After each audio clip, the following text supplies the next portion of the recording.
We've got vampires, vampires, and graveyards. Let's talk.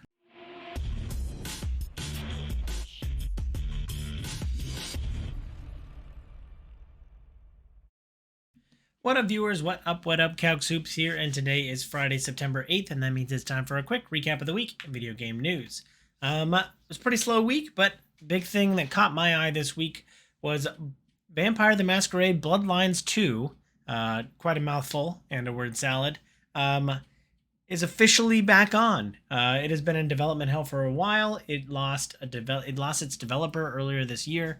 They moved away. Paradox, I think, moved away from whoever the previous developer was. And this week we got news that it's been secretly been worked on by a developer, and that developer is the Chinese Room. As a fan of walking simulators, I'm very familiar with them. They are known for Dear Esther and Everyone's Gone to Rapture. Two games I highly recommend. And then in the video, which I will have linked down below, they talked about how they're going to kind of bring what they usually do to this kind of like AAA space. And they actually talked about a release date, or at least somewhere in the press, they talked about a 2024 release date. So it's back on. It's going to happen, and I am very excited for it. Yeah, and I love what they're bringing to it. I mean, they're known for walking sims, so they're known for crafting really good narratives, and the way they were kind of broaching the subject of Vampire the Masquerade, the way they talked about it felt very endearing, but they're also going to bring their kind of like twist and their narrative to it, and they're going to make it a little bit darker and grittier and maybe more heady and cerebral, and so yeah, I'm very excited for Vampire the Masquerade Bloodlines 2. Love the first game, and I know a lot of people have been waiting for a sequel for over a decade now, so very excited to see that it is being worked on and that it is actually coming out so soon. I assume late next year, just based on what they said, but excited to see it in 2024. I thought I would never see this game, and now it is coming out. So I'll have a link down below. You can check it out and listen to their kind of developer diary. Moving right along, known blood enthusiast Megan Fox is actually playing a character in Mortal Kombat 1, the vampire Natara, which I don't know that I know, but my depth of knowledge on the Mortal Kombat series is pretty shallow, having only been a bandwagon fan since Mortal Kombat 10 or so. But I am excited to play a vampire in any game, and so using one to beat up other my opponents in Mortal Kombat sounds like fun. Megan Fox talked about in her little trailer, talked about how she had to reach deep for this character. I think even one of the intros was like a Jennifer's Body reference. So yeah, I just thought it was really fun and got a good kick out of it, and excited to see more actors besides Jean-Claude Van Damme, which we're all excited for, playing Johnny Cage in Mortal Kombat 1. Excited to see other known actors playing characters in Mortal Kombat. So looking forward to that as well. In an interview this week, EA's CEO talked about how they're turning towards Disney on how Disney handles their franchise management, which first started setting off some alarm bells to me as someone who is watching Ahsoka and thinking that maybe Star Wars is starting to get fatigued. The superhero genre, I don't know if Disney is the right role model for franchise management, but they have been dominating all different aspects of entertainment for quite some time. So, but it seems like a little late to kind of be jumping on the let's copy what Disney's doing. But EA is a big conglomerate.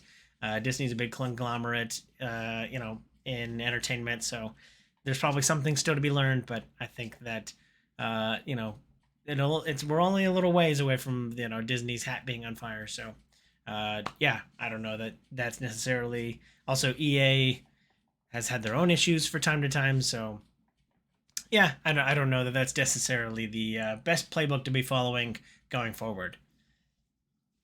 Speaking of big conglomerates, Google is starting to jump back into the video game space after the not so successful Stadia launch and successive failure.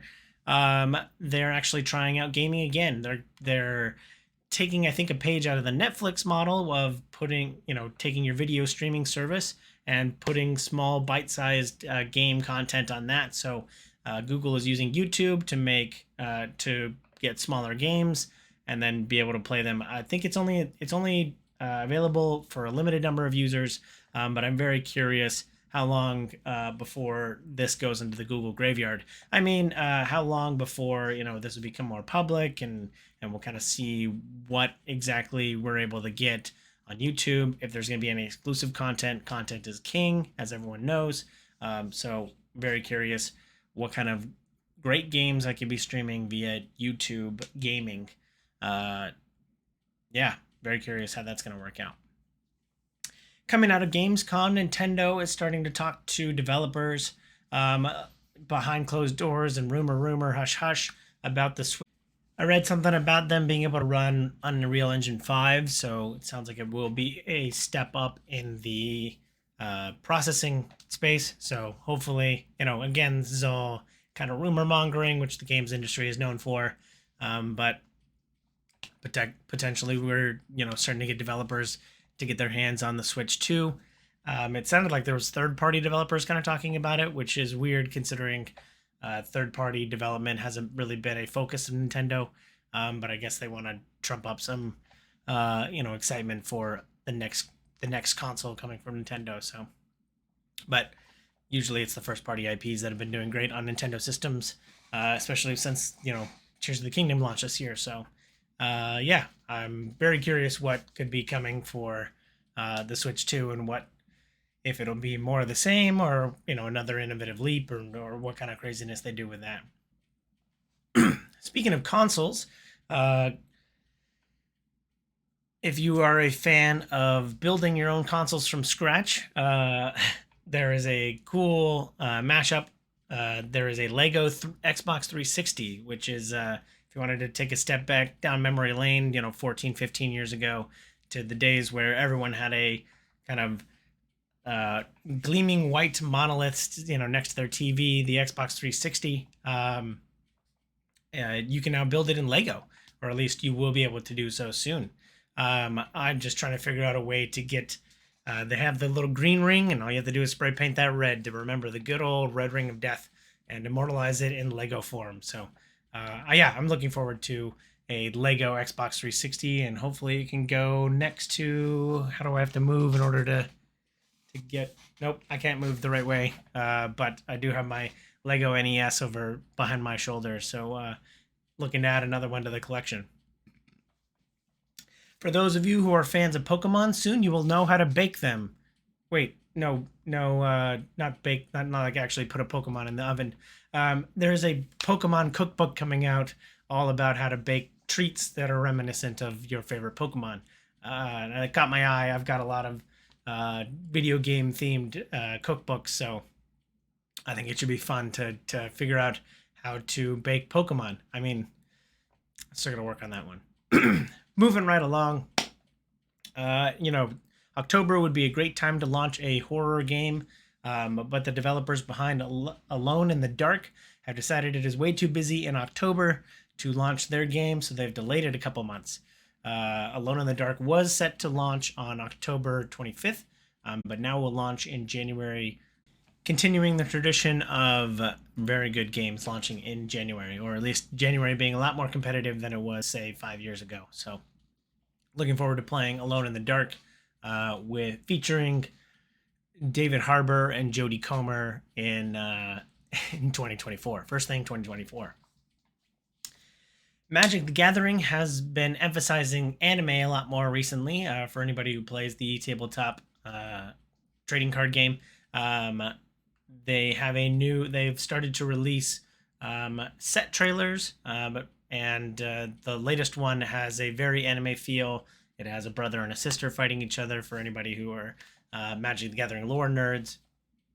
And yeah, they've been putting anime more on cards, so just kind of cool stuff to be kind of mashing Magic the Gathering and anime together more and more recently. Although it is reminiscent of, hey, where's the kind of Netflix series, which I'm not sure they've officially canceled or, said it's not going to happen, but, we haven't heard about it in a long time. So, but I would love to see some Magic the Gathering, video content more than these 3-minute trailers, so long form. So, interesting stuff happening in Magic the Gathering as well. Last but not least, a smaller game caught my eye this week, especially since it is in one of my favorite genres, the boomer shooter. I still don't understand whether or not that refers to the players of the boomer shooters or just how the shooters feel.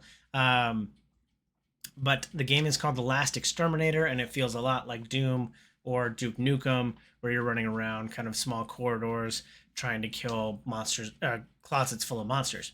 The cover is even reminiscent of like a Duke Nukem or a Doom with a guy on the, I think it's actually a female character on the front, but like holding the gun, pointing down, the kind of classic Doom and a bunch of enemies in the background, the classic Doom cover art. So, demo is coming later this month, and yeah, I'm looking forward to potentially picking that up and seeing what it's all about. Although I do need to get to the 40k boomer shooter at some point too. So, but yeah, that's all for this week. Let me know if you feel I forgot anything down below in the comments. But as always, thanks for watching. I hope you enjoyed this content. If you do, please follow, like, and subscribe to me on YouTube and Twitch so you can see more great content like this. I'll have links down below in the description.